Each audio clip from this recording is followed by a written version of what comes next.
안녕하세요. 오토교 김정윤입니다. BYD 관련 기사를 비롯해서 또다시 이제 중국에 대한 관심을 막 높이기 위한 시도들이 막 여기저기에서 또다시 중국 타령이 시작이 됐습니다. 이게 한 3, 4개월 잠잠하다가 또 시작되네요. 그것도 우리나라 언론들, 또 주요 유튜브 채널, 미디어, 이런 데서 또 중국 올려치기에 또 여념이 없습니다.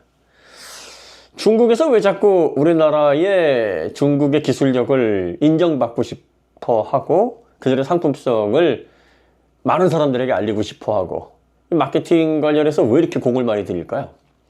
그리고 그 많은 언론사나 유튜브 채널들이 왜 중국 소개하기에 그렇게 열을 올리느냐. 자동차 시장에서 뭔가 활발하게 상품이 팔리고 있다 그러면요, 이해가 가는데, 상용차에서 아주 저렴한 차 아니면 뭐 T4K 같은 뭐 이런 차들 지금 유통되고 있는 게 전부인데, 뭐 기사들이나 나오는 영상들을 보면 거의 우리나라가 중국산 자동차나 배터리에 거의 점령당한 듯한 느낌이에요. 이렇게 분위기가 자꾸 중국 쪽으로 흘러가는 이유가 뭐고, 중국은 왜 이렇게 우리나라 시장에 공을 들이냐. 이상하지 않아요? 중국 사람들은 원래 돈이 안 되거나 실리가 없다 그러면 관심을 쓰거나 자본을 쓰거나 절대 이런 민족들이 아닙니다. 그들의 성향이 그래요. 오로지 돈이 돼야 관심을 갖고 뭐 시간을 쓰거나 뭐 마케팅을 위해서 비용을 쓰거나 합니다. 우리나라 시장은 그만한 규모가 안 돼요. 작년 2023년에 176만 대가 판매가 됐습니다. 내수에서.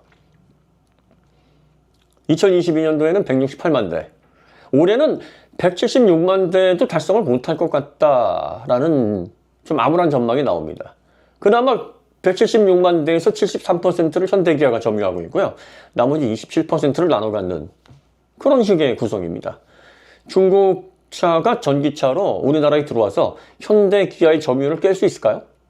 그건 아마 쉽지 않을 겁니다. 그러면 나머지 시장 27% 가운데서 어느 정도 점유율을 가져가야 되는데 176만 대에서 27%를 해봤자 이게 몇 대입니까? 거기에서 뭐 과반을 한다고 해도 50%를 다 뺏어간다고 해도 중국이 연 3천만 대를 파는 시장인데 엄발에 오줌 넣기도 안 되죠.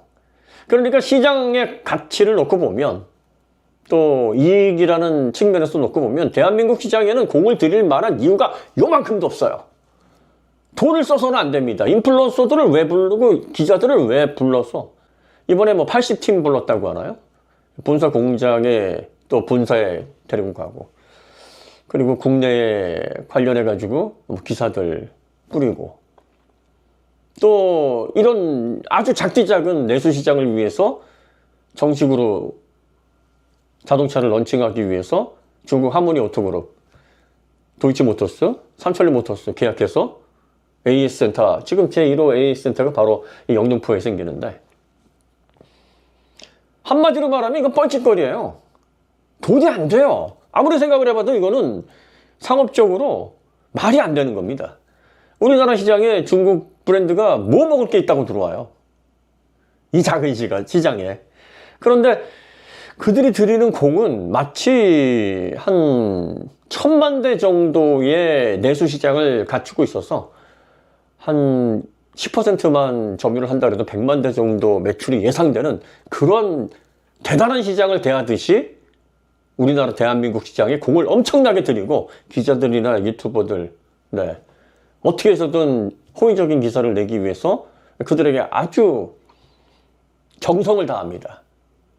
왜 그런지 여러분들이 한번 멈춰서 생각을 해보시라는 얘기예요. 이 비즈니스는 냉혹합니다. 내가 얻을 게 없잖아요. 그럼 투자를 하지 않습니다. 공을 들이질 않아요. 그런데 도대체 왜 공을 들이냐? 시장에서 가져갈 게 없는데도 불구하고 그들이 대한민국 시장에서 특히 일반인들에게 영향을 주는 언론사들의 기자들이나 인플루언서들에게 왜 그들의 귀중한 자본을 자꾸 이렇게 투입해서 뭔가를 얻어가려고 하는 건가? 자, 여러분들이 중국을 무서워하고 중국을 우리가 배우지 않으면 큰일 난다라고 생각하시는데 이게 반대 상황이기 때문이에요. 중국이 우리나라에 공을 들이는 이유는 대한민국과 또 대한민국에서 활동하는 언론사라든지 자동차의 정보를 가공하는 인플루언서들이나 또 소비자들의 반응, 그들의 인정, 이게 앞으로 중국차가 해외에서 인정받고 원활한 매출을 올리면서 수요를 확대를 시킬 수 있을 만한 그러한 기반을 쌓는 데 있어서 굉장히 중요한 요소다라고 생각을 하는 겁니다.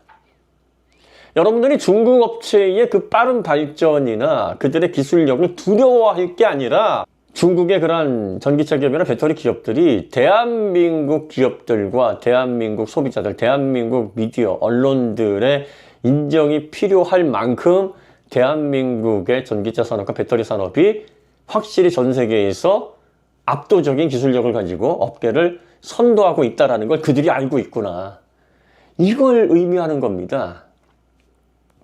여러분들이 지금 중국에 대해서 뭔가를 알리고 있고 소비자들에게 자각을 통해서 도움을 주고 있다라고 혹시나 착각하시는 분들은 여러분들이 중국에 의해서 이용당하고 있고 그 이미지를 통해서 중국이 봐라, 대한민국 전기차 지금 잘 나가고 있고 유럽, 북미 그 외 지역에서 최고의 전기차라고 인정을 받고 있다라고 하는데, 그리고 K배터리 전 세계 3원 개 특허를 3분의 2 이상 점유하고 있으면서 뭐 자기들 잘났다라고 얘기를 하지만 정작 대한민국의 주요 언론과 자동차를 아는 그런 전문가들, 리뷰어들, 인플루언서들은 중국차에 대해서 지금 찬양을 하고 있고 중국차, 중국을 배워야 된다라고 경고를 하고 있고, 전문가들은 실제로 대한민국에서 이러고 있는데 그만큼 중국의 위상이 이렇게까지 올라왔다는 것을 저 전기차 강국, 배터리 강국인 대한민국조차도 인정을 하는데, 봐라,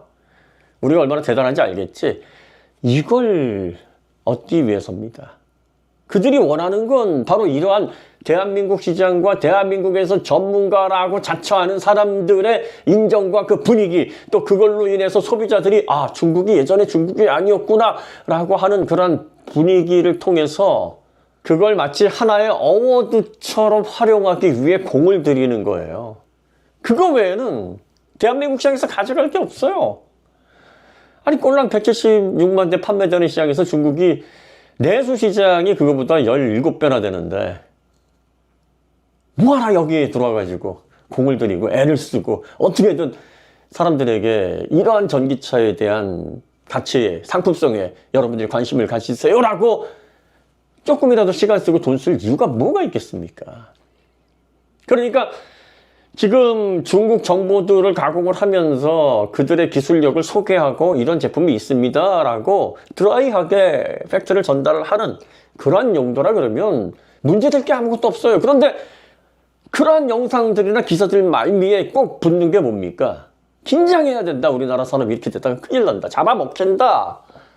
기술 속국된다. 아, 중국이 세계 최고고 기술력에 있어서도 뭐 BYD만 해도 개발 인력이 10만 명이 넘어가고, 야, 이렇게 되면은 진짜 세계 정복은 시간 문제다. 여기에 압도돼서 잘못된 워딩을 하게 되고, 결과적으로 이런 것들이 중국의 전기차 기업이나 배터리 기업들에게 전 세계적으로 전기차 시장에서 가장 주목받고 있는 대한민국에서조차 중국에 배워야 되고 우리를 무서워하고, 그리고 또 그들조차도 인정한 상품성을 가지고 있는 이런 전기차를 너희들이 봐라, 검증되지 않았느냐, 뭐 이런 근거로 사용하기가 너무나 좋다는 겁니다. 그들이 그런 의도로 해서 대한민국에서 인정을 받고 그걸 통해서 목적을 달성했다고 치자. 그들이 원하는 게 뭐야 그러면? 그걸 통해서 그들이 얻는 이익이 있어야 될 거 아니야. 자, 지금 11월 27일자 블룸버그 기사에 따르면 동남아시아 상황이 지금 심상치가 않습니다. 이 동남아시아는 일본 브랜드가 거의 점령을 하던 곳입니다. 혼다나 닛산 점유율은 뭐 엄청나게 빠지고 있고, 닛산은 거의 존재를 찾아볼 수 없을 만큼 위기인 상황이고, 아직까지 잘 버티고 있는 토요타도 정체에 빠져 있거나 점유율이 서서히 빠지고 있다고 합니다. 그런데 동남아시아는 정말 일본 브랜드에게는 텃밭과도 같은 곳이었습니다. 그런데 일본 브랜드가 잃고 있는 점유율이 중국 전기차 쪽으로 빠르게 이동을 하고 있다라는 거예요. 자, 그런데 이 동남아시아 시장은 일본 브랜드만큼 대한민국 자동차에 대한 선호도도 굉장히 높은 지역입니다. 그런데 현재 현대기아의 EV3를 비롯한 저렴한 가성비가 좋은 전기차가 동남아시아 쪽에 수요가 확대될 경우 가장 첨예하게 경쟁을 해야 될 대상, 일본 브랜드들이 잃고 있는 점유율을 그들이 다 가져올 수 있어야 되는데 여기에 가장 큰 걸림돌이 되는 브랜드가 바로 대한민국의 현대기아 전기차들입니다. 그리고 유럽도 마찬가지예요. 유럽도 중국 전기차의 최대 경쟁자이자 위협적인, 정말 중국 전기차의 가성비를 무력화시키고 품질 부분에 있어서 소비자들에게 눈도장을 가장 확실하게 받을 수 있는 브랜드가 테슬라를 제외하면 현대기아입니다. 그러니까 어떻게 해야 됩니까?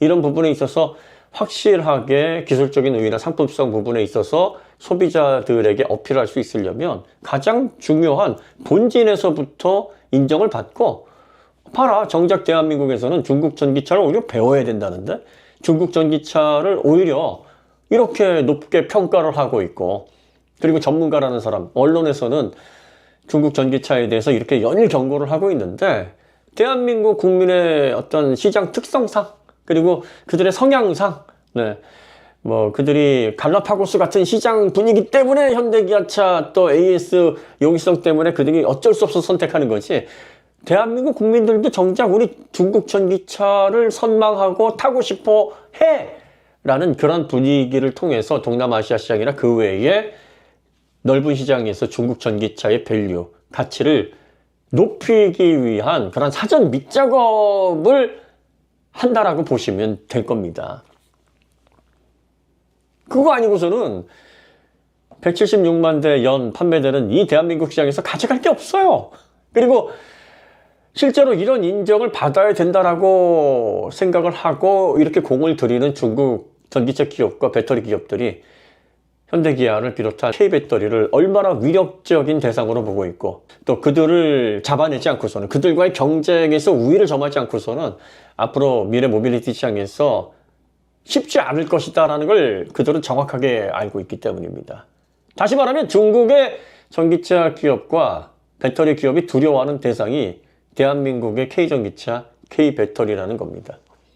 자, 우리나라의 30배에 해당하는 인구, 그리고 거의 17배 이상의 시장 규모를 갖추고 있는 그 정도의 국가에서 진짜 대한민국 이 작은 5천만도 안 되면서 이렇게 작은 땅덩어리의 국가를 이렇게 신경 쓰고 이렇게 비중 있게 다루고 어떻게 해서든 중국 전기차를 대한민국의 인식을 바꿔내고 가치를 인정받기 위해서 이렇게 애를 쓰고 있다는 것 자체만으로도 놓고 보면 누가 두려운 대상이라는 거 여러분들이 본능적으로 아실 수 있잖아요. 원래 정상적이라면 그 정도의 국가적인 규모, GDP 규모, 시장 규모를 가지고 있는 국가라면 대한민국 같은 시장에 신경 쓰지 않아야 맞아요. 그리고 이렇게 작은 시장에 공을 들인다는 건 이건 사업적으로 말도 되질 않습니다. 그런데도 불구하고 어떻습니까? 연일 막 중국차 판매가 되고 있지도 않은데 연일 언론에서는 전기차 얘기만 나오면 그냥 막 중국 얘기로 가득합니다. 중국 전기차, 중국 배터리 빼면은 뭐 전기차 관련된 기사, 테슬라 기사 아니면 중국 뭐 BYD 기사, 중국 CATL 기사 뭐 이런 기사들이에요. 그만큼 공을 들이고 있다라는 얘기입니다. 그러니까 여러분들이 이런 분위기들을 간파를 하셔야 됩니다. 우리가 중국차를 무서워하고 중국차를 두려워하고 중국차를 알지 않으면 머지않아 우리 자동차 산업이나 배터리 산업은 위기에 빠지게 되고 우리가 소비 활동을 할 때도 크게 우리에게 불이익을 줄 것이다 이런 상황은 생기지 않습니다. 설사 모든 것들이 다 폭스바겐처럼 현대기아가 똥볼을 차가지고 어려움이 생겼다고 치죠. 그래도 적어도 우리 세대 내에서는 지금까지 누려왔던 자동차에 대한 혜택과 복지, 그리고 미래 전기차에서 K배터리의 그런 그동안의 LG에너솔루션 같으면 27년 차예요. 네, 그동안 쌓아왔던 이러한 과정을 통해서 생산되는 혜택들을 우리 세대 내에서는 즐기는데 어려움이 없습니다. 그렇지만 어떻습니까? 지금 현대기아 정책, 그들이 추진하는 방향성, 마케팅, 또 결정 이런 것들마다 미래 청신호를 밝히는 그러한 아주 좋은 결정들로 이어지고 있어요. 미국의 정권이 바뀌었을 때도 그에 대한 사전 준비 잘 돼 있어서 GM과 MOU 맺고, 그리고 또 EREV를 비롯해서 하이브리드 전략을 강화해서 사전 정도 전기차에 대한 그런 지원이 조금 미진해졌을 경우 대체할 수 있는 그런 방안들을 충분히 마련을 해놨고요. K배터리 역시 3원계 전 세계 70% 이상의 특허를 점유를 하고 있으면서 이제는 LFP까지도 경쟁력 있게 해서 그 외에 이제 부수적으로 성장하는 시장까지도, 또 ESS 시장까지도 우리가 잡아내서 앞으로 단단한 그런 영업이익률을 통해 계속 성장을 할 수 있는 방향성을 지금 계속 모색을 하고 있습니다. 자, 이렇게 하는 결정마다 미래 모빌리티 시장을 위해서 올바른 방향으로 좋은 결정들을 통해서 그런 결과들을 만들어 나가고 있는데, 우리가 도대체 뭘 걱정을 하십니까, 여러분들이? 다시 한번 말씀드리지만 중국이 우리나라 시장에서 가져갈 게 없어요. 물건 팔아서 돈을 벌 수 있는 시장이 아닙니다. 그런데도 불구하고 이렇게 공을 들이고 이 시장에 진출을 한다고 하고, 언론들의 온통 중국 관련된 이야기를 통해서 소비자들에게 자꾸 브랜드 밸류를 높이려고 하고, 인상적인 그런 워딩들을 통해서 소비자들로 하여금 중국 선호를 할 수 있을 만한 그런 시도들을 자꾸 만들어가는 그 이유가 뭐겠습니까?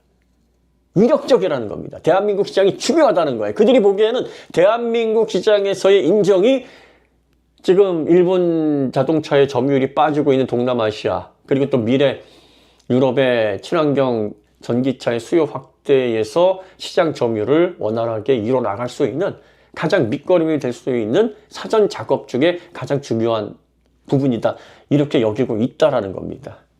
지금 누가 무서워하고 누가 두려워하고 누가 긴장을 하고 있는지 그림을 보면 나오잖아요.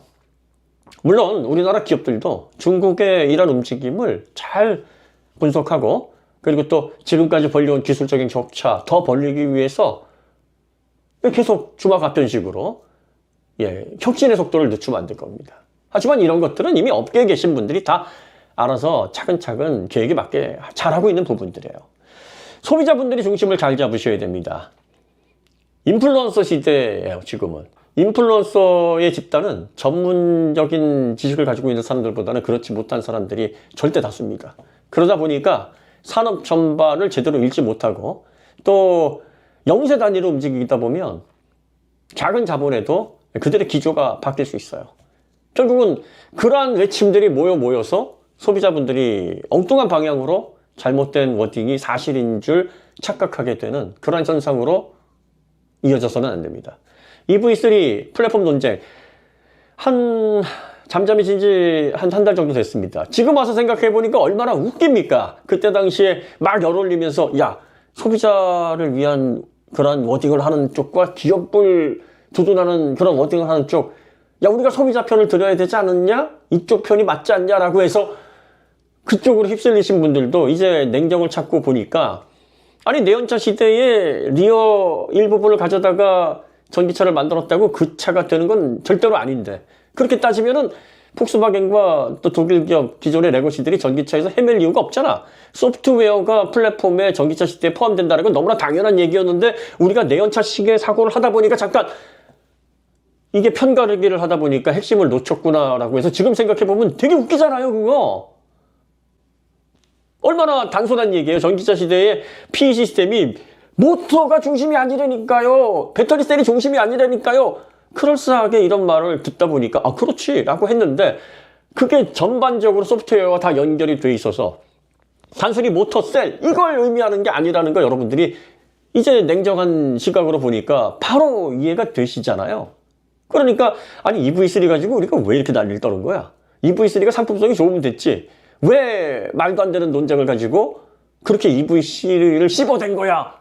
정신 차리고 보니 이거 이상한 분위기에 우리가 휩쓸렸구나. 지금에 와서 이런 생각 들지 않으십니까? 그런 거예요. 그렇게 될 수 있어요. EV3 이제 유럽 올해차 7개 최종 모델 본선에 올라가서 2월 달에 아마 올해차로 지정이 될 겁니다. 왜? 그런 가성비를 가지고 있는 차가 없어요. 그리고 아마 수출되는 지역마다 보십시오. 다 EGMP로 해서 팔릴 겁니다. 플랫폼 전략, 전기차 시대에는 그 PE 시스템이 단순히 모터와 셀, 하드웨어의 그 스펙에 국한되어 있지 않고 그걸 제어를 해서 최상의 결과물을 만들어낼 수 있는 그 전반적인 기술의 총합, 이게 플랫폼에 포함이 돼서 그 기술적인 가치를 담고 있는 그러한 전기차가 전용 전기차이자 EGMP로서 브랜드가 붙여서 이제 수출이 될 거니까 여러분들이 관심 가져주세요라고 하는 기업의 워딩에는 문제가 없다라는 걸 이제 점점 시간이 지나면서 그렇구나 인지를 할 건데, 이게 왜 문제가 됐을까? 이 EV3 같은 자동차가 이제 EV4, EV5, 캐스퍼 일렉트릭 이런 차들은요, 동남아시아나 유럽이나 중국과 앞으로 벌어질 차세대 전기차 경쟁에서 중국의 발전을 정면으로 꺾을 만한 가장 두려운 존재들이에요.